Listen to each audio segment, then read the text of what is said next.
নমস্কার, কেমন আছেন সবাই? অমৃতা রেসিপি চ্যানেলে সকলকে স্বাগত জানাই। চলে এসেছি এক নতুন রেসিপি নিয়ে। আজ বানাবো পমফ্রেট ফ্রাই মশলা রেসিপি। মাছটাকে আমি ভালো করে ধুয়ে পরিষ্কার করে নিয়েছি।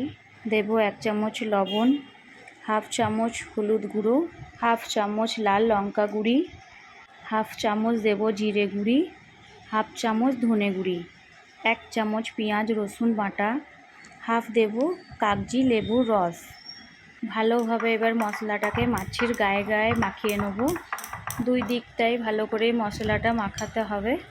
দুই দিকেই ভালোভাবে মশলাটাকে মাখিয়ে নিচ্ছি। এই মাছের লবণটা একটু কম দেবেন, কারণ এটা সমুদ্রের মাছ।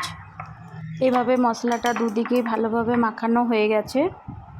একটা ফ্রাই প্যানে আমি তেল গরম হতে দেবো। মাছ ভাজার জন্য তেলটাকে ভালোভাবে গরম করতে হবে, না হলে মাছগুলো সব ভেঙে যাবে। তেলটা ভালোভাবে গরম হয়ে গেছে। এবারে আমি মাছগুলোকে ভেজে নেব। মাছটা ভালোভাবে মিডিয়াম আঁচ করেই ভাজতে হবে। এতে থাকা মশলাগুলো আমি মাছের গায়ে গায়ে দিয়ে দিয়েছি। মাছটা এক সাইডটা ভাজা হয়ে গেছে, একটু উল্টে দেখে নেব। একদিকটা ভাজা হয়ে গেছে, উল্টে দেবো। আর একদিকটাও ঠিক এইভাবেই মিডিয়াম আঁচ করে নিয়ে ভেজে নেব। যে খুব সুন্দর একদিকটা পাল্টি করে নিয়েছি।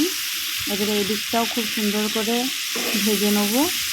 ভালো করে লাল লাল করে ভাজতে হবে, নাহলে খেতে ভালো লাগবে না।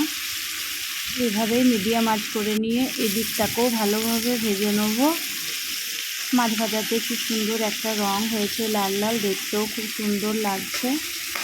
মাছটা ভাজা হয়ে গেছে, আমি এটাকে একটা প্লেটে তুলে নেব।